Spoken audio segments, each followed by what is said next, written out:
जी Guneet star blogs channel ते तुहाडा सारिਆਂ ਦਾ बहुत-बहुत स्वागत है जी।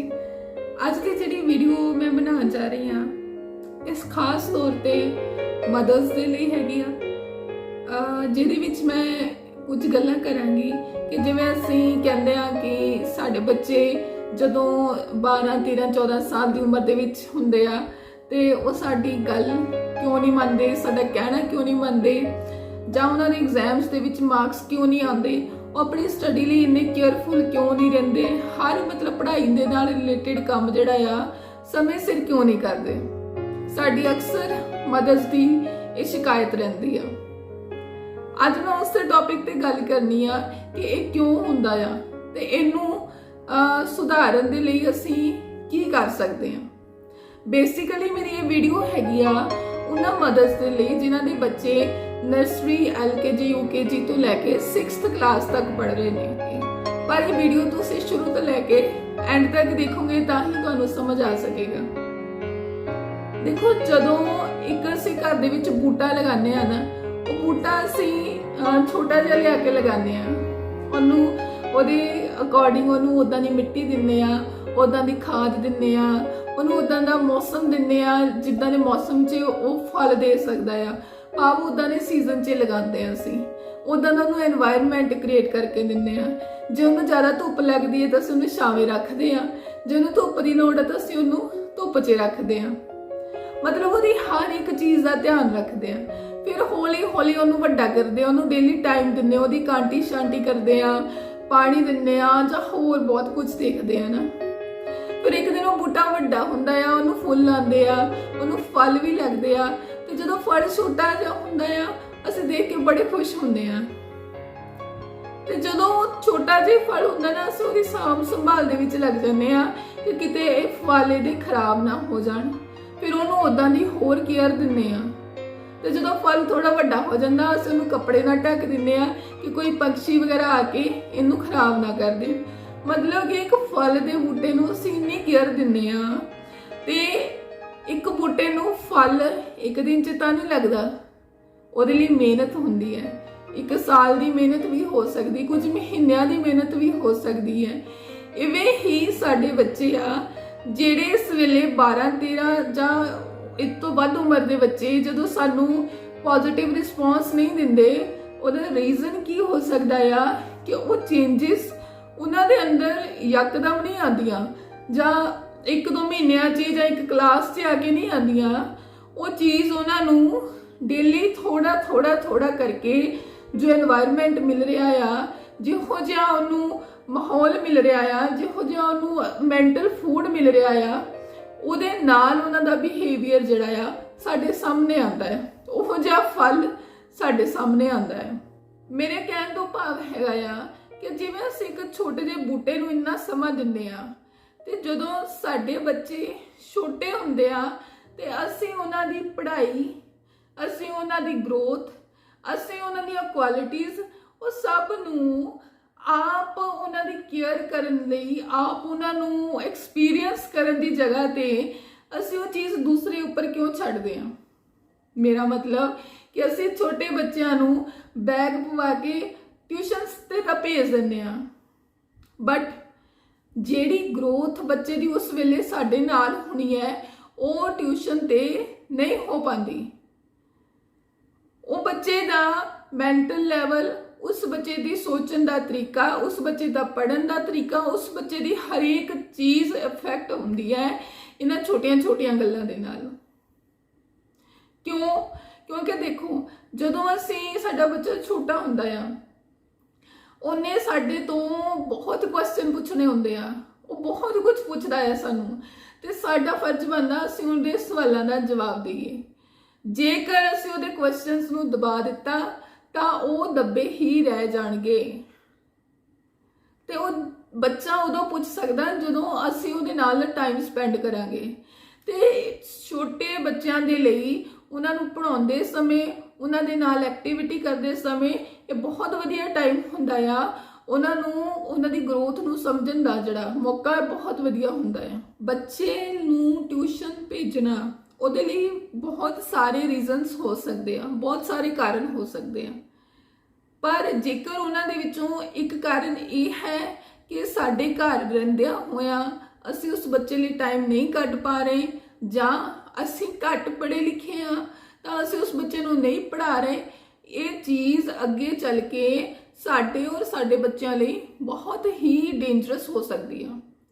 और असीं देख भी रहे हैं कि जिन्ना टाइम बच्चा देखो पहला सवेर तो लैके दोपहर तक बच्चा साडे तो दूर स्कूल दे विच रहिंदा है, फिर घर आंदा है थोड़ा टाइम साडे नाल स्पेंड करदा, फिर साडे तो दूर वो 2 घंटे लिए चलिया जांदा ट्यूशनस ते, फिर आंदा है, फिर असीं उहनूं मोबाइल टीवी ये चीज़ां नाल जोड़िया होया है।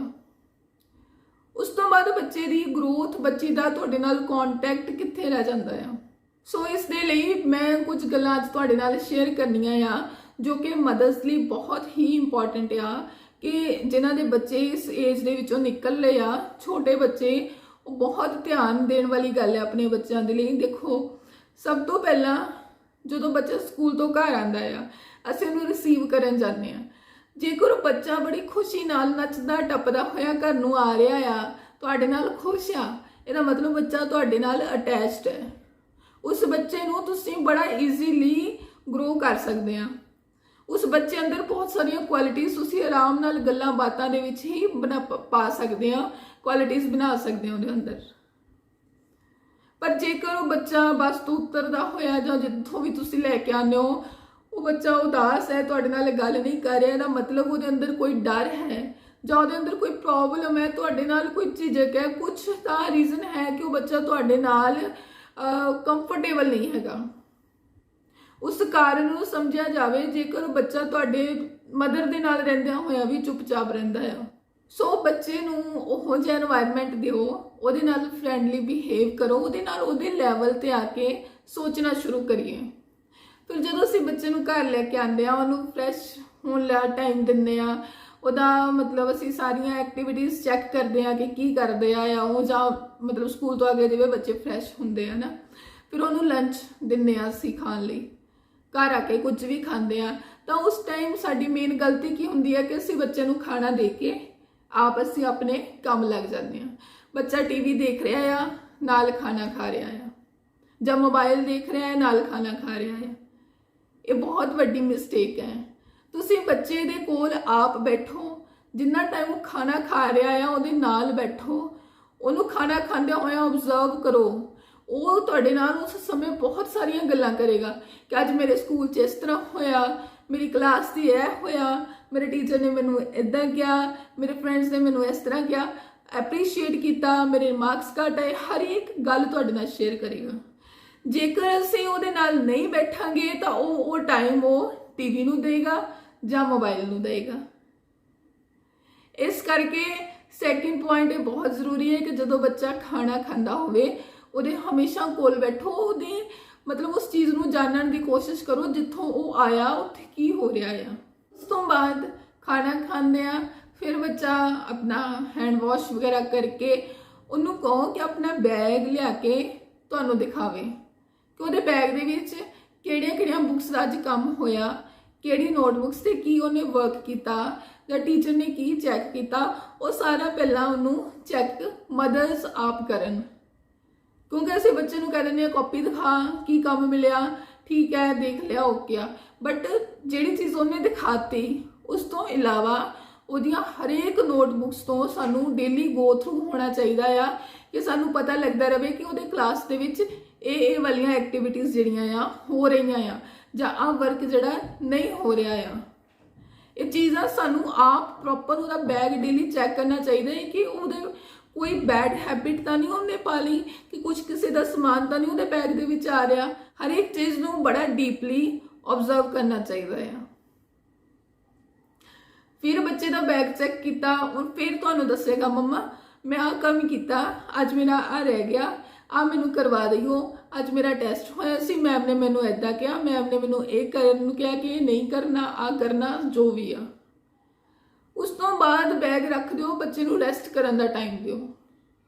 वो रेस्ट करदा है उस वेले टीवी मोबाइल तो उन्होंने दूर रखो और उन्होंने सौण की आदत पाओ 1 या 1.5 घंटा, ना कि उस वेले मोबाइल या टीवी देखने की, क्योंकि फिर वह सारा शेड्यूल जड़ा आ वो हिल जाना है।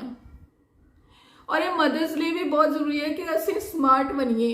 स्मार्ट मतलब कि फेस तो या फिजिकली स्मार्ट नहीं, मैंटली स्मार्ट बनीए कि ਅਸੀਂ ਬੱਚੇ ਦੇ ਘਰ ਆਉਣ ਤੱਕ ਆਪਣਾ ਹਰ ਇੱਕ ਕੰਮ ਜਿਹੜਾ ਆ ਉਹ ਜਿਹੜੇ ਜ਼ਰੂਰੀ ਕੰਮ ਆ ਉਹ ਕਰ ਲਈਏ, ਤਾਂ ਕਿ ਜੇ ਅਸੀਂ ਲੇਜ਼ੀ ਹੋ ਜਾਂਦੇ ਆ ਤੇ ਸਾਡੇ ਕੰਮ ਪੈਂਡਿੰਗ ਹੁੰਦੇ ਜਾਂਦੇ ਆ ਤਾਂ ਫਿਰ ਅਸੀਂ ਉਹ ਕੰਮ ਸ਼ਾਮ ਤੱਕ ਲਟਕਾਉਂਦੇ ਔਰ ਸਾਡਾ ਬੱਚਾ ਉਸ ਚੀਜ਼ ਦੇ ਨਾਲ ਉਹ ਵੀ ਲਟਕਦਾ ਰਹਿੰਦਾ ਆ। ਸੋ ਇਹ ਚੀਜ਼ਾਂ ਮੈਂ ਇਸ ਕਰਕੇ ਕਹਿ ਰਹੀ ਹਾਂ ਕਿ ਮੈਂ ਵੀ ਫੀਲ ਕਰਦੀ ਹਾਂ ਕਿ I am also a teacher ਔਰ ਆਈ ਐਮ ਆਲਸੋ ਮਦਰ, ਕਿ ਕਿਹੜੀਆਂ ਗੱਲਾਂ ਕਿਵੇਂ ਕੰਮ ਅਸੀਂ ਸਮਾਰਟ ਵੇ ਨਾਲ ਕਰ ਸਕਦੇ ਹਾਂ। ਜਦੋਂ ਅਸੀਂ ਆਪ ਬੱਚੇ ਦੇ ਨਾਲ ਥੋੜੀ ਦੇਰ ਲੇਟਦੇ ਹਾਂ ਅਸੀਂ ਵੀ ਰੈਸਟ ਕਰ ਲੈਂਦੇ ਹਾਂ ਔਰ ਬੱਚਾ ਵੀ ਰੈਸਟ ਕਰ ਲੈਂਦਾ ਹੈ। ਫਿਰ ਘੰਟੇ ਬਾਅਦ ਅੱਧੇ ਘੰਟੇ ਬਾਅਦ ਜਦੋਂ ਉੱਠਦਾ ਆ ਉਹਨੂੰ ਕੁਝ ਲਿਕੁਇਡ, ਕੋਈ ਫਰੂਟਸ ਜਾਂ ਕੁਝ ਵੀ ਖਾਣ ਪੀਣ ਨੂੰ ਦਿਓ ਥੋੜਾ ਬਹੁਤਾ, ਤਾਂ ਕਿ ਫਿਰ ਉਹਦੇ ਵਿੱਚ ਥੋੜੀ એનર્ਜੀ ਆ ਜਾਏ ਔਰ ਪੜ੍ਹਨ ਲਈ ਬੈਠ ਜਾਏ। ਫਿਰ ਉਹਨੂੰ ਐਨਕਰੇਜ ਕਰੋ ਕਿ ਹੁਣ ਆਪਾਂ ਆਪਣਾ ਕੰਮ ਕਰਨਾ ਹੈ। ਪਹਿਲਾਂ ਸਿਰਫ ਉਹਦਾ ਬੈਗ ਚੈੱਕ ਕਰਨਾ ਹੈ ਕਿ ਕੀ ਕੁਝ ਮਿਲਿਆ ਹੈ, ਕੀ ਕੁਝ ਉਹ ਕਰਕੇ ਆਇਆ ਹੈ, ਔਰ ਰੈਸਟ ਤੋਂ ਬਾਅਦ ਫਿਰ ਉਹਨੂੰ ਪੜ੍ਹਾਉਣਾ ਸ਼ੁਰੂ ਕਰੀਏ। ਦੇਖੋ ਜੇਕਰ ਅਸੀਂ ਘੱਟ ਪੜ੍ਹੇ ਲਿਖੇ ਹਾਂ, ਮੈਂ ਘੱਟ ਪੜ੍ਹੀ ਲਿਖੀ ਹਾਂ, ਤਾਂ ਮੈਂ ਇਹ ਨਹੀਂ ਕਹਾਂਗੀ ਕਿ ਮੈਂ ਆਪਣੇ ਬੱਚੇ ਨੂੰ ਨਹੀਂ ਪੜ੍ਹਾ ਸਕਦੀ। ਮੇਰਾ ਬੱਚਾ ਵੀ ਕੋਰਾ ਕਾਗਜ਼ ਹੈ ਤਾਂ ਮੈਂ ਵੀ ਇਹ ਮੰਨ ਲਵਾਂ ਕਿ ਮੈਂ ਵੀ ਕੋਰਾ ਕਾਗਜ਼ ਹਾਂ। ਤਾਂ ਜੋ ਮੇਰਾ ਬੱਚਾ ਡੇਲੀ ਸਿੱਖ ਰਿਹਾ ਆ ਸਟੈਪ ਬਾਏ ਸਟੈਪ, ਮੈਂ ਵੀ ਉਹਦੇ ਨਾਲ ਸਿੱਖ ਸਕਦੀ ਹਾਂ ਉਹ ਸਭ ਕੁਝ, ਮੈਂ ਵੀ ਉਹ ਤੋਂ ਹੀ ਉਹ ਸਭ ਕੁਝ ਸਿੱਖ ਸਕਦੀ ਹਾਂ। ਇਹ ਮੇਰੇ ਲਈ ਬਹੁਤ ਗੋਲਡਨ ਚਾਂਸ ਆ, ਸੁਨਹਿਰੀ ਮੌਕਾ ਆ। ਇਸ ਚੈਲੰਜ ਨੂੰ ਅਸੀਂ ਪੋਜ਼ਿਟਿਵਲੀ ਐਕਸੈਪਟ ਕਰੀਏ, ਨਾ ਕਿ ਕਹੀਏ ਕਿ ਅਸੀਂ ਘੱਟ ਪੜ੍ਹੇ ਆ, ਅਸੀਂ ਪੜ੍ਹਾ ਨਹੀਂ ਸਕਦੇ, ਅਸੀਂ ਬੱਚਾ ਟਿਊਸ਼ਨ ਭੇਜ ਦਈਏ। ਨਹੀਂ, ਅਸੀਂ ਉਹਦੇ ਨਾਲ ਸਿੱਖਾਂਗੇ, ਉਹਨੂੰ ਨਾਲ ਪੜ੍ਹਾਵਾਂਗੇ ਔਰ ਮਾਂ ਔਰ ਬੱਚੇ ਲਈ ਬਹੁਤ ਵਧੀਆ ਇੱਕ ਬੌਂਡ ਜਿਹੜਾ ਆ ਅੱਛਾ ਬੌਂਡ ਬਣ ਸਕਦਾ ਆ। ਸਿਰਫ ਇਸ ਰੀਜ਼ਨ ਕਰਕੇ ਬੱਚੇ ਨੂੰ, ਛੋਟੇ ਬੱਚੇ ਨੂੰ ਟਿਊਸ਼ਨ ਤੇ ਭੇਜ ਦੇਣਾ ਕਿ ਮੈਂ ਨਹੀਂ ਪੜ੍ਹ ਸਕਦੀ, ਮੇਰੇ ਕੋਲ ਟਾਈਮ ਨਹੀਂ ਹੈ, ਇਸ ਚੀਜ਼ ਦਾ ਰਿਜ਼ਲਟ ਫਿਰ ਸਾਨੂੰ 12, 13, 14 ਸਾਲ ਦੀ ਉਮਰ ਦੇ ਵਿੱਚ ਮਿਲਦਾ ਆ, ਜਿਹੜੀ ਗੱਲ ਅਸੀਂ ਪਹਿਲਾਂ ਡਿਸਕਸ ਕੀਤੀ ਹੈ। ਇਸ ਤੋਂ ਬਾਅਦ ਜਦੋਂ ਅਸੀਂ ਬੱਚੇ ਨੂੰ ਪੜ੍ਹਾਉਣ ਲੱਗਦੇ ਹਾਂ, ਸਭ ਤੋਂ ਪਹਿਲਾਂ ਉਹਦੀ ਡਾਇਰੀ ਦੇਖੀਏ, ਉਹਦੀ ਡਾਇਰੀ ਤੇ ਕੀ ਕੰਮ ਮਿਲਿਆ ਹੈ। ਜਿਵੇਂ ਅਸੀਂ ਕੰਮ ਕਰਵਾਵਾਂਗੇ ਨਾਲ ਉਹਨੂੰ ਟਿਕ ਕਰਦੇ ਜਾਵਾਂਗੇ ਕਿ ਇਹ ਕੰਮ ਹੋ ਗਿਆ, ਜਿਹੜਾ ਕੰਮ ਸਭ ਤੋਂ ਥੋੜਾ ਹੈ ਪਹਿਲਾਂ ਉਹ ਕਰਵਾ ਲਓ, ਫਿਰ ਉਹ ਤੋਂ ਜ਼ਿਆਦਾ ਵਾਲਾ ਕਰਵਾ ਲਓ, ਲਾਸਟ ਉਹਨੂੰ ਟੈਸਟ ਲਰਨ ਕਰਵਾ ਲਓ। ਉਹਦੀਆਂ ਨੋਟਬੁੱਕਸ ਬਿਲਕੁਲ ਨੀਟ ਐਂਡ ਕਲੀਨ ਬਣਵਾਈਏ, ਕਿਉਂਕਿ ਸਕੂਲ ਹੋ ਸਕਦਾ ਬੱਚਾ ਜਲਦੀ 'ਚ ਕੰਮ ਕਰਦਾ ਹੈ, ਪਰ ਘਰ ਤਾਂ ਅਸੀਂ ਉਹਨੂੰ ਆਰਾਮ ਨਾਲ ਕਰਵਾ ਸਕਦੇ ਹਾਂ। ਉਹਦੀ ਹੈਂਡ ਰਾਈਟਿੰਗ ਨੂੰ ਵਧੀਆ ਬਣਾਉਣ ਦੇ ਲਈ ਉਹਨੂੰ ਬਾਰ-ਬਾਰ ਇਨਕਰੇਜ ਕਰੀਏ, ਉਹਨੂੰ ਬਾਰ-ਬਾਰ ਇਰੇਜ਼ ਕਰਕੇ ਲਿਖਣਾ ਦੱਸੀਏ ਕਿ ਇੱਥੇ ਇਹ ਲੈਟਰ ਇਸ ਤਰ੍ਹਾਂ ਨਹੀਂ, ਇਸ ਤਰ੍ਹਾਂ ਹੋ ਜਾਂਦਾ ਹੈ। ਦੇਖੋ ਇੱਕ ਕਲਾਸ ਦੇ ਵਿੱਚ ਇੱਕ ਟੀਚਰ ਦੇ ਕੋਲ 30 ਤੋਂ 35 ਬੱਚੇ ਉਹ ਸਾਂਭਦਾ ਆ। ਉਹਦੀ ਕਾਪੀ ਚੈੱਕ ਕਰਨ ਦੇ ਵਿੱਚ ਸਮਟਾਈਮਸ ਕੋਈ ਮਿਸਟੇਕ ਰਹਿ ਜਾਂਦੀ ਹੈ, ਟੀਚਰ ਕੋਲੋਂ ਕੋਈ ਚੀਜ਼ ਰਹਿ ਜਾਂਦੀ ਹੈ, ਤਾਂ ਅਸੀਂ ਇੱਕ ਟੀਚਰ ਨੂੰ ਦੀ ਕੰਪਲੇਂਟ ਲੈ ਕੇ ਜਾਣ ਦੀ ਬਜਾਏ ਜੇ ਅਸੀਂ ਇਹ ਦੇਖੀਏ ਕਿ ਇੱਕ ਟੀਚਰ ਔਰ ਮੈਂ, ਅਸੀਂ ਦੋਨਾਂ ਨੇ ਆਪਣੇ ਬੱਚੇ ਨੂੰ ਰਲ ਕੇ ਉਹਨੂੰ ਗਰੋਥ ਉਹਦੀ ਕਰਨੀ ਹੈ, ਉਹਨੂੰ ਰਲ ਕੇ ਅਸੀਂ ਵੱਡਾ ਕਰਨਾ ਔਰ ਰਲ ਕੇ ਉਹਦੇ ਅੰਦਰ ਗੁੱਡ ਵੈਲਿਊਜ਼ ਜਿਹੜੀਆਂ ਆ ਉਹ ਭਰਨੀਆਂ ਆ। ਤਾਂ ਫਿਰ ਜਿਹੜੀ ਚੀਜ਼ ਟੀਚਰ ਤੋਂ ਰਹਿ ਜਾਂਦੀ ਆ ਉਹ ਅਸੀਂ ਕਰਵਾਈਏ, ਉਸ ਚੀਜ਼ ਨੂੰ ਅਸੀਂ ਕਰੈਕਟ ਕਰ ਸਕਦੇ ਹਾਂ। ਜਿਹੜੀ ਚੀਜ਼ ਉਹ 35 ਬੱਚਿਆਂ ਦੇ ਵਿੱਚ ਇੱਕ ਅੱਧੀ ਚੀਜ਼ ਰਹਿ ਗਈ ਤਾਂ ਉਹਨੂੰ ਮੈਂ ਇੱਕ ਮਾਂ ਆ, ਮੇਰਾ ਇੱਕ ਬੱਚਾ ਆ, ਮੈਂ ਆਪਣੇ ਆਪ ਉਹਨੂੰ ਕਰੈਕਟ ਕਰਵਾ ਸਕਦੀ ਹਾਂ। ਮਤਲਬ ਇੱਕ ਕੋਆਪਰੇਟ, ਇੱਕ ਬੈਲੈਂਸ ਕਰਕੇ ਚੱਲੀਏ। ਮਦਰ ਔਰ ਟੀਚਰ ਦੋਨੋਂ ਹੀ ਇਸ ਬੱਚੇ ਦੇ ਗੁਰੂ ਹੁੰਦੇ ਆ ਔਰ ਦੋਨਾਂ ਦਾ ਮੋਟਿਵ ਬੱਚੇ ਨੂੰ ਉੱਪਰ ਲੈ ਕੇ ਜਾਣਾ ਹੁੰਦਾ ਆ। ਜਿਹੜੀ ਕਮੀ ਕੋਈ ਮਦਰ ਤੋਂ ਰਹਿ ਜਾਂਦੀ ਆ ਉਹ ਟੀਚਰ ਪੂਰੀ ਕਰਦੀ ਆ, ਜਿਹੜੀ ਟੀਚਰ ਤੋਂ ਰਹਿ ਜਾਂਦੀ ਆ ਉਹ ਮਦਰ ਨੇ ਪੂਰੀ ਕਰਨੀ ਆ। ਸੋ ਜੇਕਰ ਅਸੀਂ ਰਲ ਕੇ ਚੱਲਾਂਗੇ, ਬੈਲੈਂਸ ਵਿੱਚ ਚੱਲਾਂਗੇ, ਤਾਂ ਉਹਦਾ ਰਿਜ਼ਲਟ ਸਾਡੇ ਬੱਚੇ ਦੇ ਵਿੱਚ ਦਿਖੇਗਾ। ਸੋ ਜਦੋਂ ਅਸੀਂ ਬੱਚੇ ਦੀ ਡਾਇਰੀ ਤੇ ਕੰਮ ਚੈੱਕ ਕਰਦੇ ਹਾਂ, ਅਸੀਂ ਡੇਲੀ ਉਹਦੇ ਨੀਚੇ ਸਾਈਨ ਕਰੀਏ, ਉਹਦੇ ਟੈਸਟ ਜਿੰਨੇ ਵੀ ਹੋ ਕੇ ਆਉਂਦੇ ਉੱਥੇ ਸਾਈਨ ਕਰੀਏ, ਚਾਹੇ ਟੀਚਰ ਉੱਥੇ ਲਿਖੇ ਜਾਂ ਨਾ ਲਿਖੇ ਕਿ ਸਾਈਨ ਕਰੋ, ਕਿਉਂਕਿ ਇਹ ਇੱਕ ਇਨਡਾਇਰੈਕਟ ਕਮਿਊਨੀਕੇਸ਼ਨ ਹੁੰਦਾ ਹੈ ਟੀਚਰ ਔਰ ਪੇਰੈਂਟ ਦੇ ਵਿੱਚ। ਜਦੋਂ ਅਸੀਂ ਸਾਈਨ ਕਰਦੇ ਹਾਂ ਤਾਂ ਟੀਚਰ ਨੂੰ ਪਤਾ ਲੱਗ ਜਾਂਦਾ ਹੈ ਕਿ ਪੇਰੈਂਟਸ ਬੱਚੇ ਦਾ ਕੰਮ ਡੇਲੀ ਚੈੱਕ ਕਰ ਰਹੇ ਆ, ਇਸ ਪੇਰੈਂਟਸ ਨੂੰ ਪ੍ਰੋਪਰ ਪਤਾ ਆ ਕਿ ਇਹਨਾਂ ਦਾ ਬੱਚਾ ਕੀ ਐਕਟੀਵਿਟੀ ਕਰ ਰਿਹਾ ਆ, ਇਹਨਾਂ ਦਾ ਬੱਚਾ ਕਿਸ ਚੀਜ਼ ਦੇ ਵਿੱਚ ਗੁੱਡ ਹੈਗਾ ਆ, ਇਹਨਾਂ ਦਾ ਬੱਚਾ ਕਿਸ ਚੀਜ਼ 'ਚ ਕਮਜ਼ੋਰ ਹੈਗਾ ਆ, ਉਹਨੂੰ ਕਿਵੇਂ ਉੱਪਰ ਚੱਕਣਾ ਅਸੀਂ ਰਲ ਕੇ ਚੱਕਾਂਗੇ। ਜੇਕਰ ਸਾਡਾ ਟੀਚਰ ਦੇ ਨਾਲ ਕਮਿਊਨੀਕੇਸ਼ਨ ਨਹੀਂ ਹੈਗਾ, ਅਸੀਂ ਕਿੰਨੇ ਕਿੰਨੇ ਦਿਨ ਉਹਨਾਂ ਦੀਆਂ ਕਾਪੀਜ਼ ਨਹੀਂ ਚੈੱਕ ਕਰਦੇ, ਕਾਪੀਜ਼ ਦੇ ਕਵਰ ਫਟੇ ਰਹਿੰਦੇ ਆ, ਕਾਪੀਜ਼ ਦੀ ਬੁਰੀ ਹਾਲਤ ਹੋਏਗੀ, ਡਾਇਰੀਜ਼ ਨਹੀਂ ਆ, ਬੈਗ ਨਹੀਂ ਚੈੱਕ ਕਰਾਂਗੇ, ਤਾਂ ਸਾਡੇ ਬੱਚੇ ਦੀ ਗਰੋਥ ਵੀ ਉਹੋ ਜਿਹੀ ਹੋਵੇਗੀ। ਸੋ ਸਾਨੂੰ ਬਹੁਤ ਲੋੜ ਹੈ ਮਦਰਸ ਨੂੰ ਆਪਣੇ ਬੱਚੇ ਦੀ ਇਹ ਕੇਅਰ ਕਰਨ ਦੀ। ਅਸੀਂ ਉਹਦੇ ਹਰੇਕ ਟੈਸਟ ਤੇ ਸਾਈਨ ਕਰ ਰਹੇ ਹਾਂ, ਹਰੇਕ ਉਹਦੀ ਐਕਟੀਵਿਟੀ ਨੂੰ ਵਾਚ ਕਰ ਰਹੇ ਹਾਂ। ਇਹਦਾ ਮਤਲਬ ਕਿ ਸਾਡਾ ਬੱਚਾ ਸਾਡੇ ਨਾਲ ਅਟੈਚ ਹੈ ਔਰ ਅਸੀਂ ਉਹਦੇ ਨਾਲ ਅਟੈਚ ਆ। ਅੱਜ ਅਸੀਂ ਉਹਨੂੰ ਟਾਈਮ ਦੇ ਰਹੇ ਹਾਂ, ਵੱਡਾ ਹੋ ਕੇ ਉਹ ਸਾਨੂੰ ਵੀ ਟਾਈਮ ਦੇਗਾ, ਕਿਉਂਕਿ ਮਦਰ ਇੱਕ ਮਿਰਰ ਹੈ ਬੱਚੇ ਲਈ। ਉਹ ਦੇਖ ਰਿਹਾ ਮੇਰੀ ਮਾਂ ਕੀ ਕਰ ਰਹੀ ਹੈ, ਮੇਰਾ ਫਾਦਰ ਕੀ ਕਰ ਰਿਹਾ ਆ, ਜੋ ਉਹ ਕਰਨਗੇ ਉਹੀ ਬੱਚਾ ਕਰੇਗਾ। ਜੇ ਅੱਜ ਅਸੀਂ ਬੱਚੇ ਨੂੰ ਟਾਈਮ ਦੇ ਰਹੇ ਹਾਂ ਨਾ, ਉਹਦੀ ਗਰੋਥ ਟਾਈਮ ਤੇ ਉਹਨੂੰ ਪ੍ਰੋਪਰ ਉਹਦੇ ਨਾਲ ਬੈਠ ਕੇ ਸਭ ਕੁਝ ਸੈੱਟ ਕਰ ਰਹੇ ਹਾਂ, ਤੇ ਕੱਲ ਬੱਚਾ ਵੀ ਸਾਨੂੰ ਟਾਈਮ ਦੇਗਾ। ਜੇ ਅੱਜ ਅਸੀਂ ਬੱਚੇ ਨੂੰ ਉਹਦੀ ਲੋੜ ਦੇ ਅਨੁਸਾਰ ਟਾਈਮ ਨਹੀਂ ਦਿੱਤਾ, ਉਹਦੇ ਨਾਲ ਬੈਠ ਕੇ ਉਹ ਸਭ ਕੁਝ ਨਹੀਂ ਕੰਮ ਕੀਤਾ ਜਿਹੜਾ ਚਾਹੀਦਾ ਸੀ ਵਰਕ ਕਰਨਾ, ਕੱਲ ਉਹ ਵੀ ਆਪਣੇ ਕੰਮ 'ਚ ਬਿਜ਼ੀ ਰਹੇਗਾ, ਉਹ ਵੀ ਸਾਡੇ ਤੇ ਫਿਰ ਉਹ ਟਾਈਮ ਨਹੀਂ ਸਪੈਂਡ ਕਰੇਗਾ, ਚਾਹੇ ਉਹ ਵੱਡਾ ਹੋ ਜਾਵੇ, ਚਾਹੇ ਜਦੋਂ ਜਵਾਨੀ 'ਚ ਹੋਵੇ, ਚਾਹੇ ਸਾਡੇ ਬੁਢਾਪੇ 'ਚ ਹੋਵੇ। ਫਿਰ ਅਸੀਂ ਨਹੀਂ ਕਹਿ ਸਕਦੇ ਬੱਚੇ ਨੂੰ ਕਿ ਤੂੰ ਸਾਡੇ ਨਾਲ ਆ ਕੇ ਬੈਠ ਜਾਂ ਸਾਡੇ ਨਾਲ ਗੱਲਾਂ ਕਰ, ਕਿਉਂਕਿ ਜਦੋਂ ਉਹਦਾ ਉਹ ਗਰੋਥ ਟਾਈਮ ਸੀ, ਅਸੀਂ ਉਹਨੂੰ ਦੂਜੇ ਦੇ ਹਵਾਲੇ ਕਰ ਦਿੱਤਾ। ਟਿਊਸ਼ਨ ਤੇ ਦੇਖੋ, ਟਿਊਸ਼ਨ ਤੇ ਵੀ ਟੀਚਰ ਕੋਲ ਘੱਟੋ ਘੱਟ 10-12 ਸਟੂਡੈਂਟਸ ਜੇ ਆ ਰਹੇ ਆ, ਤਾਂ ਟੀਚਰ ਨੇ ਉੱਥੇ ਸਿਲੇਬਸ ਕੰਪਲੀਟ ਕਰਵਾਉਣਾ ਆ। ਟੀਚਰ ਨੇ ਤੁਹਾਡੇ ਬੱਚੇ ਦੇ ਨਾਲ ਨਾਲ ਬਾਕੀ ਬੱਚੇ ਵੀ ਦੇਖਣੇ ਆ, ਲੇਕਿਨ ਤੁਹਾਡੇ ਕੋਲ ਘਰ ਦੇ ਵਿੱਚ ਸਿਰਫ ਤੁਹਾਡਾ ਬੱਚਾ ਆ। ਜਿੰਨੀ ਕੇਅਰ ਨਾਲ, ਜਿੰਨੀ ਸ਼ਿੱਦਤ ਦੇ ਨਾਲ ਤੁਸੀਂ ਆਪਣੇ ਬੱਚੇ ਨੂੰ ਪੜ੍ਹਾ ਸਕਦੇ ਆ, ਕੋਈ ਹੋਰ ਨਹੀਂ ਪੜ੍ਹਾ ਸਕਦਾ।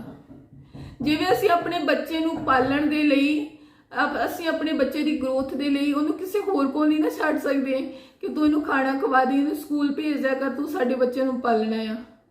ਅਸੀਂ ਨਹੀਂ ਛੱਡ ਸਕਦੇ। ਤਾਂ ਅਸੀਂ ਆਪਣੇ ਬੱਚੇ ਦੀ ਪੜ੍ਹਾਈ ਉਸ ਬੱਚੇ ਦੇ ਉਸ ਏਜ ਵਾਲੇ ਟਾਈਮ ਨੂੰ ਕਿਵੇਂ ਦੂਸਰੇ ਦੇ ਕੋਲ ਛੱਡ ਦਿੰਦੇ ਆ। ਸਾਨੂੰ ਟੀਚਰ ਨਾਲ ਜਾਂ ਕੋਈ ਬੱਚੇ ਦੀ ਕੋਈ ਪ੍ਰੋਬਲਮ ਸ਼ੇਅਰ ਕਰਨੀ ਹੈ, ਤਾਂ ਅਸੀਂ ਉਸ ਪ੍ਰੋਬਲਮ ਨੂੰ ਡਾਇਰੀ ਤੇ ਲਿਖ ਕੇ ਭੇਜ ਸਕਦੇ ਹਾਂ। ਜ਼ਰੂਰੀ ਨਹੀਂ ਹੈ ਉਹਨੂੰ ਇੰਗਲਿਸ਼ 'ਚ ਲਿਖੋ। ਅਗਰ ਤੁਸੀਂ ਪੰਜਾਬੀ ਪੜ੍ਹਦੇ ਹੋ, ਹਿੰਦੀ ਪੜ੍ਹਦੇ ਹੋ, ਜੋ ਵੀ ਤੁਹਾਨੂੰ ਪਤਾ ਹੈ, ਤੁਸੀਂ ਉਸ ਲੈਂਗੁਏਜ ਦੇ ਵਿੱਚ ਲਿਖ ਕੇ ਟੀਚਰ ਨੂੰ ਭੇਜ ਸਕਦੇ ਆ। ਡਿਊ ਟੂ ਕਰੋਨਾ ਕਾਲ ਸਾਡੇ ਕੋਲ ਟੀਚਰਸ ਦੇ ਕੰਟੈਕਟ ਨੰਬਰ ਵੀ ਆ ਗਏ, ਸਭ ਕੁਝ ਸੌਰਟ ਆਊਟ ਹੋ ਗਿਆ ਸੀਗਾ। ਬਟ ਉਸ ਚੀਜ਼ ਦਾ ਅਸੀਂ ਮਿਸਯੂਜ਼ ਨਾ ਕਰੀਏ। ਅਸੀਂ ਜੋ ਵੀ ਗੱਲ ਹੈ ਪਹਿਲਾਂ ਡਾਇਰੀ ਤੇ ਲਿਖ ਕੇ ਰਿਟਨ ਭੇਜੀਏ ਟੀਚਰ ਨੂੰ ਕਿ ਮੈਮ ਇਹ ਪ੍ਰੋਬਲਮ ਆ ਰਹੀ ਹੈ, ਇਹਨੂੰ ਸੋਲਵ ਕਰੋ। ਅਗਰ ਟੀਚਰ ਦੇ ਧਿਆਨ ਦੇ ਵਿੱਚ ਗੱਲ ਨਹੀਂ ਆ ਰਹੀ, ਤਾਂ ਅਸੀਂ ਟੀਚਰ ਨੂੰ ਕਾਲ ਕਰ ਸਕਦੇ ਹਾਂ, ਅਸੀਂ ਮੈਸੇਜ ਕਰ ਸਕਦੇ ਹਾਂ। ਬਟ ਅਨਨੈਸੈਸਰੀਲੀ ਅਸੀਂ ਕਾਲਸ ਜਾਂ ਮੈਸੇਜ ਅਗਰ ਕਰਦੇ ਹਾਂ, ਤਾਂ ਉਹਦੇ ਨਾਲ ਟੀਚਰ ਵੀ ਇਰੀਟੇਟ ਹੁੰਦਾ ਆ, ਕਿਉਂਕਿ ਗੱਲ ਇੱਕ ਮੈਸੇਜ ਕਨਵੇ ਕਰਨ ਦੀ ਹੁੰਦੀ ਆ। ਜਦੋਂ ਅਸੀਂ ਡਾਇਰੀ ਤੇ ਮੈਸੇਜ ਕਰਦੇ ਹਾਂ ਤਾਂ ਟੀਚਰ ਦਾ ਰਿਪਲਾਈ ਡਾਇਰੀ ਤੇ ਆ ਜਾਂਦਾ ਆ। ਅਗਰ ਨਹੀਂ ਹੁੰਦਾ ਤਾਂ ਅਸੀਂ ਫੋਨ ਕਾਲ ਕਰ ਸਕਦੇ ਹਾਂ, ਮੈਸੇਜ ਕਰਾਂਗੇ ਜਾਂ ਉਹਨੂੰ ਮਿਲਣ ਦੀ ਟਰਾਈ ਕਰਾਂਗੇ। ਸੋ ਇਹ ਸਟੈਪਸ ਨੂੰ ਫੋਲੋ ਕਰਨਾ ਚਾਹੀਦਾ ਆ, ਨਾ ਕਿ ਡਾਇਰੈਕਟ ਅਸੀਂ ਕਾਲ ਕਰਕੇ ਸਭ ਕੁਝ ਕਲੀਅਰ ਕਰਨ ਦੀ ਕੋਸ਼ਿਸ਼ ਕਰੀਏ। ਸਮਟਾਈਮਸ ਉਹ ਫੋਨ ਨਹੀਂ ਚੱਕ ਪਾਉਂਦੇ ਤਾਂ ਫਿਰ ਅਸੀਂ ਇਰੀਟੇਟ ਹੋ ਜਾਂਦੇ ਹਾਂ। ਜੇਕਰ ਸਾਡੇ ਬੱਚੇ ਦੇ ਟੈਸਟ ਵਿੱਚੋਂ ਘੱਟ ਨੰਬਰ ਆ ਰਹੇ ਆ, ਉਹ ਛੋਟੀ ਕਲਾਸ ਦੇ ਵਿੱਚ ਹੈਗਾ ਆ, ਤਾਂ ਅਸੀਂ ਉਹਦੇ ਲਈ ਉਹਨੂੰ ਡਾਂਟਣਾ ਨਹੀਂ ਹੈ, ਉਹਦੇ ਲਈ ਪੈਨਿਕ ਨਹੀਂ ਹੋਣਾ। ਉੱਥੇ ਉਸ ਰੀਜ਼ਨ ਨੂੰ ਸਮਝਣ ਦੀ ਕੋਸ਼ਿਸ਼ ਕਰਨੀ ਹੈ ਕਿ ਕਿਉਂ ਹੋ ਰਿਹਾ ਆ, ਮੇਰੇ ਬੱਚੇ ਨੂੰ ਕਿਹੜੀ ਚੀਜ਼ ਸਮਝਣ 'ਚ ਪ੍ਰੋਬਲਮ ਆ ਰਹੀ ਹੈ, ਉਹਨੂੰ ਸੌਖੇ ਤਰੀਕੇ ਨਾਲ ਸਮਝਾਉਣ ਦੀ ਕੋਸ਼ਿਸ਼ ਕਰੀਏ। ਅਸੀਂ ਬੱਚਿਆਂ ਨੂੰ ਛੋਟੀਆਂ ਕਰ ਸਲਿਪਸ ਬਣਾ ਕੇ ਮਿਕਸ ਕਰਕੇ ਦੇ ਸਕਦੇ ਹਾਂ ਕਿ ਇਹਦੇ ਵਿੱਚੋਂ ਇਹ ਫਾਈਂਡ ਕਰੋ, ਇਹ ਸਲਿੱਪ ਤੇ ਕੀ ਲਿਖਿਆ ਆ ਮੈਨੂੰ ਬੋਲ ਕੇ ਦੱਸੋ, ਇਹ ਸਲਿੱਪ ਤੁਸੀਂ ਪਿਕ ਕਰੋ, ਇਹਦੇ ਉੱਤੇ ਕਿਹੜੇ ਐਨੀਮਲ ਦੀ ਪਿਕਚਰ ਬਣੀ ਹੋਈ ਹੈ। ਕੋਈ ਨਾ ਕੋਈ ਐਕਟੀਵਿਟੀ ਦੇ ਥਰੂ ਉਹਨੂੰ ਪੜ੍ਹਾਉਣ ਦੀ ਕੋਸ਼ਿਸ਼ ਕਰੀਏ, ਤਾਂ ਕਿ ਸਾਡਾ ਬੱਚਾ ਖੇਡਦਾ ਵੀ ਰਵੇ ਔਰ ਨਾਲ ਪੜ੍ਹ ਵੀ ਸਕੇ। ਔਰ ਮਦਰਸ ਬਹੁਤ ਕ੍ਰੀਏਟਿਵ ਹੁੰਦੀਆਂ ਆ, ਔਰ ਮਦਰਸ ਅਗਰ ਆਪਣੀ ਆਈ ਤੇ ਆ ਜਾਣ ਤੇ ਆਪਣੇ ਬੱਚੇ ਨੂੰ ਸੁਪਰ ਹੀਰੋ ਤੱਕ ਬਣਾ ਸਕਦੀਆਂ ਆ। ਇਸ ਕਰਕੇ ਮੈਂ ਕਹਿ ਰਹੀ ਹਾਂ ਕਿ ਟਿਊਸ਼ਨ ਜਾਣਾ ਕੋਈ ਮਾੜੀ ਗੱਲ ਨਹੀਂ ਆ। ਜਦੋਂ ਬੱਚੇ ਵੱਡੇ ਹੁੰਦੇ ਆ, ਉਹਨਾਂ ਦੀ ਸਟੱਡੀ ਦੇ ਕਨਸੈਪਟ ਚੇਂਜ ਹੁੰਦੇ ਆ, ਮੈਥਸ ਦੇ ਟੌਪਿਕ ਚੇਂਜ ਹੁੰਦੇ ਆ, ਉਹ ਚੀਜ਼ਾਂ ਅਸੀਂ ਨਹੀਂ ਕਰਵਾ ਸਕਦੇ ਜਿਹੜੀਆਂ, ਉਹਨਾਂ ਲਈ ਤਾਂ ਬੱਚਾ ਟਿਊਸ਼ਨ ਜਾਵੇ, ਠੀਕ ਹੈ। ਬਟ ਜਦੋਂ ਬੱਚੇ ਦੀ ਗਰੋਇੰਗ ਏਜ ਆ, ਉੱਥੇ ਅਸੀਂ ਆਪ ਉਹਨਾਂ ਨੂੰ ਟਾਈਮ ਦੇਈਏ, ਜਿੰਨਾ ਵੀ ਟਾਈਮ ਦੇ ਸਕਦੇ ਹਾਂ। ਜੇਕਰ ਹੋਰ ਕਈ ਰੀਜ਼ਨਸ ਕਰਕੇ ਸਾਨੂੰ ਬੱਚਾ ਟਿਊਸ਼ਨ ਭੇਜਣਾ ਵੀ ਪੈ ਰਿਹਾ ਆ, ਤੇ ਘਰ ਆਣ ਕੇ ਅਸੀਂ ਉਹਨੂੰ ਸਭ ਕੁਝ ਗੋ ਥਰੂ ਹੋਈਏ ਕਿ ਉੱਥੇ ਕੀ ਕਰਕੇ ਆਇਆ ਆ, ਉਹਦੇ ਨਾਲ ਗੱਲਾਂ ਕਰੀਏ, ਉਹਦੀ ਕਾਪੀਜ਼ ਫਿਰ ਤੋਂ ਚੈਕਿੰਗ ਕਰੀਏ, ਉਹਨੂੰ ਵਿੱਚ ਕਦੀ ਟੈਸਟ ਪਾ ਕੇ ਦੇਖਿਆ ਕਰੋ ਬੱਚਾ ਕੀ ਕਰ ਰਿਹਾ ਆ, ਜਾਂ ਉਹਦੇ ਟਿਊਸ਼ਨ ਟੀਚਰ ਔਰ ਸਕੂਲ ਟੀਚਰ ਨਾਲ ਪ੍ਰੋਪਰ ਕਮਿਊਨੀਕੇਸ਼ਨ ਬਣਾ ਕੇ ਰੱਖੀਏ। ਇਹ ਚੀਜ਼ਾਂ ਜਿਹੜੀਆਂ ਆ ਬੱਚੇ ਦੀ ਗਰੋਇੰਗ ਏਜ ਲਈ ਬਹੁਤ ਜ਼ਰੂਰੀ ਹੈ, ਉਹਦੇ ਨਾਲ ਟਾਈਮ ਸਪੈਂਡ ਕਰਨਾ ਬਹੁਤ ਜ਼ਰੂਰੀ ਹੈ। ਰਾਤ ਨੂੰ ਬੱਚੇ ਨੂੰ ਟੀਵੀ ਦੇਖਣ ਦਾ ਟਾਈਮ ਦਿਓ, ਮੋਬਾਈਲ ਦੇਖਣ ਦਾ ਟਾਈਮ ਦਿਓ, ਅੱਧਾ ਘੰਟਾ ਪੌਣਾ ਘੰਟਾ, ਉਸ ਤੋਂ ਬਾਅਦ ਉਹਨੂੰ ਸੁਵਾ ਦਿਓ। ਬਟ ਮੋਬਾਈਲ ਜਾਂ ਟੀਵੀ ਨੂੰ ਉਹਦੀ ਲਾਈਫ ਨਾ ਬਣਾਇਆ ਜਾਵੇ। ਬੱਚੇ ਦੇ ਨਾਲ ਮੈਂ ਜਿੰਨਾ ਟਾਈਮ ਸਪੈਂਡ ਕਰਾਂਗੀ ਮੇਰਾ ਬੱਚਾ ਮੇਰੇ ਨਾਲ ਓਨਾ ਅਟੈਚ ਹੋਏਗਾ, ਉਹ ਆਪਣੀ ਹਰ ਗੱਲ ਮੇਰੇ ਨਾਲ ਸ਼ੇਅਰ ਕਰੇਗਾ। ਜਿੰਨਾ ਉਹਦਾ ਫਾਦਰ ਉਹਦੇ ਨਾਲ ਅਟੈਚ ਹੋਏਗਾ ਉਹਨਾਂ ਬੱਚਾ ਆਪਣੇ ਫਾਦਰ ਦੇ ਨਾਲ ਗੱਲ ਸ਼ੇਅਰ ਕਰੇਗਾ। ਇਹ ਰਿਸਪੌਂਸਿਬਿਲਿਟੀ ਸਿਰਫ ਮਦਰਸ ਦੀ ਹੀ ਨਹੀਂ ਹੈ, ਇਹ ਰਿਸਪੌਂਸਿਬਿਲਿਟੀ ਫਾਦਰਸ ਵੀ ਫੁਲਫਿਲ ਕਰ ਸਕਦੇ ਆ, ਕਿਉਂਕਿ ਜਦੋਂ ਬੱਚੇ 3rd 4th ਕਲਾਸ 'ਚ ਹੋ ਜਾਂਦੇ ਆ, ਸਮ ਟਾਈਮ ਮਦਰ ਵੀ ਵਰਕਿੰਗ ਹੈ, ਉਹਦੇ ਕੋਲ ਇੰਨਾ ਟਾਈਮ ਨਹੀਂ ਹੈਗਾ, ਤਾਂ ਸਬਜੈਕਟ ਵੰਡੇ ਜਾ ਸਕਦੇ ਆ। ਮਦਰ 3 ਸਬਜੈਕਟਸ ਮਦਰ ਕਰਵਾ ਦੇਵੇ, 2-3 ਸਬਜੈਕਟਸ ਫਾਦਰ ਆ ਕੇ ਕਰਵਾ ਦੇਵੇ, ਤਾਂ ਬੱਚੇ ਦਾ ਇੱਕ ਤਾਂ ਆਪਣੇ ਮਦਰ ਨਾਲ ਵੀ ਅਟੈਚਮੈਂਟ ਰਹੇਗਾ, ਫਾਦਰ ਨਾਲ ਵੀ ਰਹੇਗਾ, ਪਾਪਾ ਤੋਂ ਵੀ ਸਿੱਖੇਗਾ, ਮੰਮਾ ਤੋਂ ਵੀ ਸਿੱਖੇਗਾ। ਸੋ ਜੇਕਰ ਅਸੀਂ ਰਲ ਕੇ ਚੱਲਾਂਗੇ ਤਾਂ ਸਾਡੇ ਬੱਚੇ ਗਰੋਥ ਕਰਨਗੇ, ਜੇਕਰ ਸਾਡੀਆਂ ਆਪਸੀ ਪ੍ਰੋਬਲਮਸ ਰਹਿਣਗੀਆਂ ਤਾਂ ਸਾਡੇ ਬੱਚੇ ਡਾਊਨ ਜਾਣਗੇ। ਸੋ ਅੱਜ ਦੀ ਵੀਡੀਓ ਦਾ ਮਕਸਦ ਇਹ ਆ ਕਿ ਜਿਹੜੇ ਬੱਚੇ 12-13 ਸਾਲ ਤੋਂ ਉੱਪਰਲੇ ਬੱਚੇ ਸਾਡੀ ਗੱਲ ਨਹੀਂ ਮੰਨ ਰਹੇ, ਪੜ੍ਹਾਈ ਵਿੱਚ ਅੱਛੇ ਮਾਰਕਸ ਨਹੀਂ ਲੈ ਕੇ ਆ ਰਹੇ, ਜਾਂ ਸੀਰੀਅਸ ਨਹੀਂ ਆਪਣੀ ਸਟੱਡੀ ਲਈ, ਉਹਦੇ ਲਈ ਕਿਤੇ ਨਾ ਕਿਤੇ ਅਸੀਂ ਜ਼ਿੰਮੇਵਾਰ ਹਾਂ। ਅਸੀਂ ਉਹਨਾਂ ਨੂੰ ਮਾਹੌਲ ਨਹੀਂ ਦਿੱਤਾ, ਉਹਨਾਂ ਨੂੰ ਟਾਈਮ ਨਹੀਂ ਦਿੱਤਾ, ਉਹਨਾਂ ਨੂੰ ਉਹ ਚਸਕਾ ਨਹੀਂ ਲਗਾਇਆ ਪੜ੍ਹਨ ਦਾ। ਬੱਚੇ ਨੂੰ ਜਦੋਂ ਨਾਲ ਬਿਠਾਵਾਂਗੇ ਉਹਨੂੰ ਚਸਕਾ ਹੋ ਜਾਂਦਾ, ਡੇਲੀ ਰੂਟੀਨ ਜਦੋਂ ਪੈਂਦਾ, ਫਿਰ ਉਹ ਆਪਣੇ ਆਪ ਕਹਿੰਦਾ ਮੰਮਾ ਮੇਰਾ ਇਹ ਕੰਮ ਰਹਿ ਗਿਆ, ਮੇਰਾ ਟੈਸਟ ਰਹਿ ਗਿਆ, ਮੈਨੂੰ ਆਹ ਕਰਵਾ ਦਿਓ, ਮੈਨੂੰ ਆਹ ਕਰਵਾ ਦਿਓ। ਇਹ ਬੱਚੇ ਦਾ ਟੇਸਟ ਬਣਨ ਲੱਗ ਜਾਂਦਾ, ਰੂਟੀਨ ਬਣਨ ਲੱਗ ਜਾਂਦਾ, ਉਹ ਆਪਣੀ ਰਿਸਪੌਂਸਿਬਿਲਿਟੀ ਸਮਝਦਾ ਆ। ਫਿਰ ਵੱਡੀ ਕਲਾਸ 'ਚ ਜਾ ਕੇ ਸਾਨੂੰ ਟੈਨਸ਼ਨ ਲੈਣ ਦੀ ਲੋੜ ਨਹੀਂ ਪੈਂਦੀ, ਬੱਚਾ ਆਪਣੇ ਆਪ ਕੰਮ ਕਰਦਾ ਆ। ਰੇਲ ਜਿਵੇਂ ਆਪਣੇ ਆਪ ਦੌੜਨ ਲੱਗਦੀ ਹੈ, ਫਿਰ ਇਹ ਕੰਮ ਹੁੰਦਾ ਹੈ। ਸੋ ਮੇਰੀ ਅੱਜ ਦੀ ਵੀਡੀਓ ਦੇ ਨਾਲ ਕਈ ਪੇਰੈਂਟਸ ਸਹਿਮਤ ਵੀ ਹੋਣਗੇ, ਕਈ ਨਹੀਂ ਵੀ ਸਹਿਮਤ ਹੋਣਗੇ, ਇਹ ਸਭ ਦਾ ਆਪਣਾ ਆਪਣਾ ਪੁਆਇੰਟ ਆਫ ਵਿਊ ਹੁੰਦਾ ਹੈ। But as a teacher, as a mother, ਜੋ ਗੱਲਾਂ ਮੈਂ ਫੀਲ ਕੀਤੀਆਂ ਅੱਜ ਮੈਂ ਤੁਹਾਡੇ ਨਾਲ ਸ਼ੇਅਰ ਕੀਤੀਆਂ। ਉਮੀਦ ਕਰਦੀ ਹਾਂ ਕਿ ਅਸੀਂ ਕੋਸ਼ਿਸ਼ ਕਰਾਂਗੇ ਆਪਣੇ ਛੋਟੇ ਬੱਚਿਆਂ ਨੂੰ ਆਪ ਪੜ੍ਹਾਈਏ, ਉਹਨਾਂ ਦੀ ਹੈਂਡ ਰਾਈਟਿੰਗ, ਨੋਟਬੁੱਕਸ, ਉਹਨਾਂ ਦੇ ਮਾਈਂਡ ਵੈਲਿਊਜ਼, ਹਰ ਇੱਕ ਚੀਜ਼ ਨੂੰ ਆਪ ਉਹਨਾਂ ਨੂੰ ਅਸੀਂ ਦੇਖੀਏ, ਓਬਜ਼ਰਵ ਕਰੀਏ, ਤਾਂ ਉਹਨਾਂ ਦੇ ਬੱਚਿਆਂ ਦੇ ਕੁਐਸਚਨਸ ਦੇ ਵੱਧ ਤੋਂ ਵੱਧ ਆਨਸਰ ਦਿਆ ਕਰੀਏ, ਉਹਨਾਂ ਦੇ ਸਵਾਲਾਂ ਨੂੰ ਦਬਾਈਏ ਨਾ, ਤੇ ਤਾਂ ਹੀ ਸਾਡੇ ਬੱਚੇ ਦੀ ਗਰੋਥ ਹੋ ਸਕਦੀ ਹੈ। ਤੁਹਾਨੂੰ ਇਹ ਵੀਡੀਓ ਅਗਰ ਪਸੰਦ ਆਈ ਹੈ, ਇਹੋ ਜਿਹੀਆਂ ਹੋਰ ਵੀਡੀਓਜ਼ ਤੁਸੀਂ ਦੇਖਣਾ ਚਾਹੁੰਦੇ ਹੋ, ਤੇ ਜੇਕਰ ਇਸ ਚੈਨਲ ਨੂੰ ਸਬਸਕ੍ਰਾਈਬ ਨਹੀਂ ਕੀਤਾ ਤਾਂ ਸਬਸਕ੍ਰਾਈਬ ਕਰਕੇ ਬੈਲ ਆਈਕਨ ਦਬਾ ਦਿਓ, ਤੇ ਕਮੈਂਟ ਕਰਕੇ ਤੁਸੀਂ ਆਪਣੇ ਵਿਊਜ਼ ਵੀ ਮੇਰੇ ਨਾਲ ਸਾਂਝੇ ਕਰ ਸਕਦੇ ਆ। ਵੀਡੀਓ ਨੂੰ ਲਾਈਕ ਕਰੋ ਅਤੇ ਹੋਰ ਪੇਰੈਂਟਸ ਨਾਲ ਵੀ ਸ਼ੇਅਰ ਕਰੋ, ਤਾਂ ਕਿ ਸਾਰਿਆਂ ਦੇ ਬੱਚੇ ਜਿਹੜੇ ਆ ਗਰੋ ਕਰ ਸਕਣ। ਇਹੀ ਸਾਡਾ ਏਮ ਆ। Thank you everyone.